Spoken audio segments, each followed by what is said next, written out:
La historia rara vez avanza de forma ordenada. A veces lo hace a golpes, a veces, en silencio, y a veces, en cuestión de días.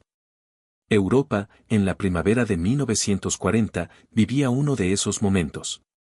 Durante siglos, el continente había sido el centro del poder mundial. Imperios habían nacido y muerto. Guerras habían redefinido fronteras. Pero nada se parecía a lo que estaba ocurriendo entonces. En menos de un año, un solo país había puesto de rodillas a casi toda Europa. Alemania avanzaba con una velocidad que el mundo jamás había visto. Los ejércitos que durante décadas se consideraron invencibles se derrumbaban en semanas. Las capitales caían. Los gobiernos huían. Las banderas eran reemplazadas, y en medio de ese colapso, una pregunta comenzaba a tomar forma. ¿Puede Europa ser salvada, cuando todo indica que ya está perdida? La Primera Guerra Mundial había terminado hacía poco más de 20 años. Pero sus heridas seguían abiertas. Millones de muertos. Imperios destruidos. Economías devastadas. Europa había prometido que nunca volvería a ocurrir. Sin embargo, el Tratado de Versalles, lejos de traer paz duradera, sembró resentimiento. Alemania fue humillada, castigada y empujada a una crisis profunda. De ese caos emergió una figura que cambiaría el siglo. Adolfo Hitler. Con un discurso de revancha, orgullo nacional y poder, Alemania comenzó a rearmarse. El mundo observó, pero no actuó. Cuando Alemania invadió Polonia en 1939, el conflicto estalló. Gran Bretaña y Francia declararon la guerra. Pero durante meses, no pasó nada. La llamada guerra falsa dio a Europa una peligrosa ilusión, tal vez la guerra podía contenerse. Tal vez no sería tan terrible. Esa ilusión murió en 1940. En abril de 1940, Alemania atacó Noruega y Dinamarca. En mayo, lanzó su ofensiva total en Europa Occidental. Holanda cayó en días. Bélgica resistió apenas semanas. ¿Y Francia? Francia se desmoronó. Los generales franceses habían preparado la guerra pensando en el pasado. Alemania luchó pensando en el futuro. Tanques, aviación, coordinación total. La Blitzkrieg, la guerra relámpago, no solo destruía ejércitos, destruía la moral. Mientras las tropas alemanas avanzaban, millones de civiles huían por las carreteras. El pánico se extendía más rápido que las noticias. Y entonces ocurrió lo impensable. El ejército británico quedó atrapado. En la costa norte de Francia, cerca de Dunkerque, más de 300.000 soldados británicos y aliados estaban rodeados. El mar a sus espaldas. El ejército alemán al frente. Desde un punto de vista militar, la situación era catastrófica. Si ese ejército era destruido, Gran Bretaña quedaría indefensa. No habría fuerza para resistir una invasión. No habría forma de continuar la guerra. El alto mando británico sabía lo que significaba. El final. Pero entonces ocurrió algo extraño. Por razones que aún se discuten, el avance alemán se detuvo temporalmente. Ese breve respiro permitió a Gran Bretaña intentar lo imposible. Se organizó una evacuación desesperada. No solo participaron barcos militares. Participaron civiles. Pescadores. Dueños de pequeños botes. Yates privados. Miles de embarcaciones cruzaron el Canal de la Mancha bajo fuego enemigo. Durante días y noches, soldados exhaustos fueron rescatados. Cuando terminó la operación, más de 330.000 hombres habían sido evacuados. La prensa habló de milagro. El pueblo celebró. Pero en Londres, alguien no estaba celebrando. Ese hombre era Winston Churchill. Churchill había asumido como primer ministro el 10 de mayo de 1940. El mismo día que Alemania lanzó su ofensiva total en Occidente. No heredó una guerra. Heredó un desastre. Mientras el pueblo veía Dunkerque como una victoria moral, Churchill veía la realidad estratégica. El ejército había sido salvado, pero todo su equipo había sido abandonado. Francia estaba colapsando, Gran Bretaña estaba sola. Churchill lo expresó con crudeza: las guerras no se ganan con evacuaciones. Sabía que el verdadero peligro aún no había llegado. Churchill no era la primera opción de nadie. Había sido criticado durante décadas. Había fracasado en campañas anteriores. Muchos lo consideraban imprudente. Incluso dentro de su propio partido, había dudas. Pero Churchill tenía algo que otros no. Comprendía la naturaleza del enemigo. No veía a Hitler como un político con quien negociar. Lo veía como una amenaza existencial. Y esa diferencia lo cambiaría todo. Dentro del gobierno británico, el miedo era real. Francia estaba a punto de rendirse. Italia se alineaba con Alemania. Estados Unidos permanecía neutral. Algunos ministros comenzaron a plantear una idea peligrosa. Negociar la paz. No una rendición inmediata, decían. Una negociación razonable. El argumento era lógico: Gran Bretaña preservaría su imperio, evitaría la destrucción de Londres, ganaría tiempo. La propuesta llegó al gabinete de guerra. Y con ella, el momento decisivo. Europa estaba al borde de la oscuridad total. A finales de mayo de 1940, Gran Bretaña no celebraba el milagro de Dunkerque. Lo temía. El ejército había sido evacuado, sí. Pero estaba desarmado. Sin tanques. Sin artillería pesada. Sin medios para resistir una invasión alemana. La amenaza era clara. Si Alemania decidía cruzar el Canal de la Mancha, Gran Bretaña podría caer en semanas. Y entonces surgió la palabra que nadie quería pronunciar, pero que todos pensaban: paz. No una rendición pública y humillante, sino una negociación. La idea era sencilla: Alemania dominaría Europa continental. Gran Bretaña conservaría su imperio. La guerra terminaría. Para muchos, era la única opción racional. En ese momento, Italia aún no había entrado oficialmente en la guerra. Benito Mussolini mantenía una posición ambigua. Algunos miembros del gobierno británico vieron en Italia un intermediario ideal. Italia podía mediar una paz entre Gran Bretaña y Alemania. No habría humillación pública. No habría invasión. No habría destrucción de Londres. Solo una Europa dividida y dominada por Hitler. La propuesta comenzó a ganar fuerza dentro del gabinete de guerra. El gabinete de guerra británico estaba compuesto por pocos hombres, pero profundamente divididos. Algunos pensaban en la supervivencia inmediata. Otros, en el futuro lejano.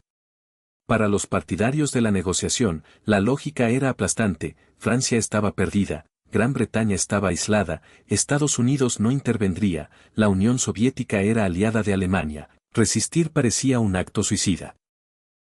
Incluso figuras influyentes del gobierno creían que Churchill estaba empujando al país hacia la aniquilación. Las reuniones se volvieron tensas. Las discusiones, cada vez más duras. Y Churchill estaba cada vez más solo. Churchill escuchó todos los argumentos. No los ignoró. No los descartó con arrogancia. Pero su mente no estaba anclada solo en el presente. Estaba anclada en la historia. Churchill conocía el pasado europeo. Sabía lo que ocurría cuando las democracias cedían ante los tiranos. Había visto el fracaso de la política de apaciguamiento. Había visto cómo cada concesión solo fortalecía al agresor. Y entendía algo fundamental. Negociar con Hitler no significaba paz. Significaba postergar la guerra, en peores condiciones. El 28 de mayo de 1940, el gabinete de guerra se reunió nuevamente. La presión era máxima. Los defensores de la negociación insistieron en que el ejército estaba debilitado, la población civil no soportaría bombardeos, el imperio británico estaba en riesgo. Churchill escuchó, y luego habló. No gritó. No amenazó. Expuso una verdad incómoda: si Gran Bretaña negociaba ahora, perdería su alma. Porque una nación que acepta vivir bajo la sombra de un dictador, deja de ser libre. Churchill planteó el escenario más oscuro. Aceptó que tal vez Gran Bretaña sería derrotada. Aceptó que Londres podría arder. Aceptó que el sufrimiento sería inmenso. Pero lanzó una advertencia histórica. Si esta isla ha de caer, que caiga luchando. Porque si Gran Bretaña se rendía, Europa quedaría completamente sola. No habría esperanza. No habría resistencia. No habría futuro libre.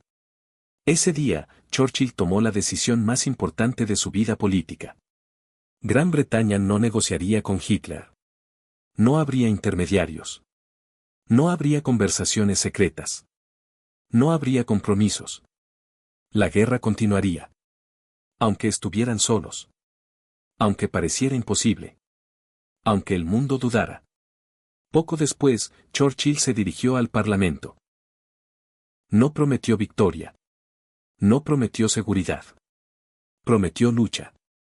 Pronunció palabras que resonarían por generaciones. No tengo nada que ofrecer excepto sangre, esfuerzo, lágrimas y sudor. Ese discurso no solo definió una política. Definió un espíritu. Gran Bretaña no sería conquistada sin resistencia. La población británica se preparó para lo peor. Se cavaron refugios. Se apagaron luces. Se entrenaron voluntarios. La invasión parecía inevitable. Pero algo había cambiado. La nación ya no dudaba. Sabían que el camino sería largo. Sabían que el costo sería alto. Pero también sabían por qué luchaban. Mientras tanto, en Alemania, Hitler observaba. Esperaba que Gran Bretaña negociara. Esperaba que cayera por agotamiento. Pero no ocurrió. Por primera vez, Hitler se enfrentaba a un enemigo que no cedía. Y eso lo obligó a tomar una decisión propia. Destruir a Gran Bretaña desde el aire. Así comenzaría una de las batallas más decisivas de la historia. La decisión estaba tomada. La negociación había sido rechazada. Ahora, Gran Bretaña debía demostrar que su elección no había sido una locura. El cielo se convertiría en el nuevo campo de batalla. Y el destino de Europa se decidiría en el aire. El verano de 1940 no llegó con calma a Gran Bretaña. Llegó con una amenaza clara y constante. Si Alemania no podía derrotar al país por tierra, lo haría desde el aire. La invasión del territorio británico, la Operación León Marino. Dependía de una sola condición, destruir la Fuerza Aérea Británica. Sin control del cielo, no habría invasión. Con control del cielo, Gran Bretaña estaba perdida. Así comenzó la batalla de Inglaterra. Desde el punto de vista numérico, la balanza estaba inclinada. Alemania contaba con más aviones, más pilotos experimentados, más recursos industriales. Gran Bretaña tenía menos aviones, pilotos jóvenes e inexpertos, un territorio pequeño y vulnerable, pero tenía algo más. Sabía que no podía perder. No había retirada posible. No había plan alternativo. El fracaso significaba ocupación, dictadura y el fin de la libertad. La Real Fuerza Aérea Británica se convirtió en la última barrera entre Europa libre y el dominio nazi. Pilotos de apenas 20 años subían a sus aviones sabiendo que podían no regresar. Dormían poco. Volaban varias misiones al día. Veían caer a sus compañeros. Cada despegue podía ser el último. Pero resistieron. Al inicio, la Luftwaffe atacó objetivos militares, aeródromos, estaciones de radar, fábricas. La Real Fuerza Aérea Británica estaba al límite. Pero entonces ocurrió algo decisivo. Un bombardeo alemán cayó accidentalmente sobre Londres. Gran Bretaña respondió atacando Berlín. Hitler, furioso, ordenó cambiar la estrategia. En lugar de destruir a la Real Fuerza Aérea, se bombardearían ciudades. Ese cambio salvó a Gran Bretaña. La Real Fuerza Aérea tuvo tiempo de recuperarse. Los aeródromos sobrevivieron. Los pilotos resistieron. A veces, una guerra se decide por un error. Comenzó el Blitz. Noche tras noche, ciudades británicas fueron bombardeadas. Londres ardía. Coventry fue devastada. Miles de civiles murieron. Pero el efecto no fue el esperado. En lugar de quebrar la moral, la fortaleció. La población dormía en estaciones de metro. Los trabajadores volvían a sus fábricas al amanecer. la vida continuaba. Gran Bretaña no colapsó. En medio de la batalla, el líder británico pronunció una frase que resumía el momento histórico. Nunca tantos debieron tanto a tan pocos. No era propaganda vacía. Era un reconocimiento. Un pequeño grupo de pilotos estaba sosteniendo el destino de Europa. A finales de 1940, la realidad era innegable: Alemania no había destruido a la Real Fuerza Aérea. No había logrado superioridad aérea. La invasión era imposible. Por primera vez desde el inicio de la guerra, Hitler había sido detenido. No derrotado definitivamente, pero frenado. Y eso lo cambió todo. El mundo observaba. Estados Unidos, aún neutral, tomó nota. Si Gran Bretaña podía resistir sola, tal vez valía la pena ayudarla. Comenzaron los envíos de suministros. Comenzó el apoyo económico. Comenzó el cambio de actitud. La resistencia británica no solo salvó a la isla. Mantuvo viva la esperanza en Europa. En países invadidos, la noticia se difundió: Alemania no era invencible. La resistencia comenzó a organizarse. Los movimientos clandestinos crecieron. La idea de liberación dejó de ser un sueño. Todo gracias a una decisión tomada meses antes. Hitler, incapaz de derrotar a Gran Bretaña, tomó otra decisión fatal: atacar a la Unión Soviética. El conflicto se volvió global. Alemania ahora luchaba en dos frentes. Un error estratégico monumental. Gran Bretaña, aún de pie, se convirtió en base clave para futuras operaciones. La decisión de resistir había comprado algo invaluable: tiempo. Tiempo para que Estados Unidos entrara en la guerra. Tiempo para reorganizar ejércitos. Tiempo para planear la liberación de Europa. Sin Gran Bretaña, nada de eso habría sido posible. La guerra continuaría durante años. Vendrían nuevas batallas. Nuevas tragedias. Nuevos sacrificios. Pero el punto de quiebre ya había ocurrido. Europa no había caído completamente. Y todo se remontaba a una decisión tomada cuando todo parecía perdido. La resistencia había funcionado. La apuesta había valido la pena. Ahora era momento de contraatacar. A comienzos de 1941, la guerra ya no era la misma. Alemania había fallado en su intento de destruir a Gran Bretaña. La invasión había sido pospuesta indefinidamente. El mito de la invencibilidad nazi había sido quebrado. Ese hecho, aparentemente simbólico, tuvo consecuencias enormes. Por primera vez, el Tercer Reich no avanzaba. Se había detenido. Y en la guerra, detener al agresor es el primer paso hacia su derrota. Gran Bretaña se convirtió en algo más que un país en guerra.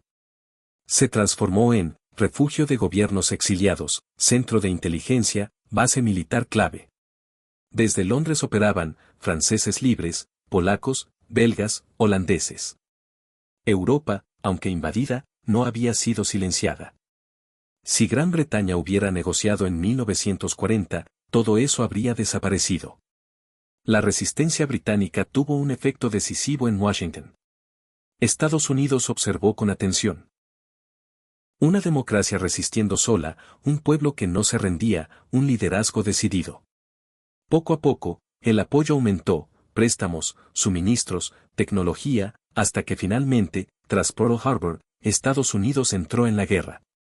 Sin una Gran Bretaña libre, Estados Unidos no habría tenido donde regresar a Europa. Durante años, Gran Bretaña fue la plataforma desde la cual se planeó la liberación de Europa. Desde sus puertos salieron tropas, aviones, barcos, desde sus costas se lanzó la operación más grande de la historia militar moderna. El desembarco de Normandía no habría sido posible sin aquella decisión tomada en 1940. La historia no se escribe solo con batallas. Se escribe con decisiones previas. La decisión de resistir no fue gratuita. Churchill vivió bajo una presión constante, enfrentando responsabilidad absoluta, miedo real al fracaso, conciencia del sufrimiento civil. Dormía poco. Trabajaba sin descanso. Vivía con la certeza de que si se equivocaba, sería recordado como el hombre que lo perdió todo. Ese peso no lo abandonó jamás. Con el tiempo, Churchill se convirtió en leyenda. Pero no fue un héroe perfecto. Cometió errores.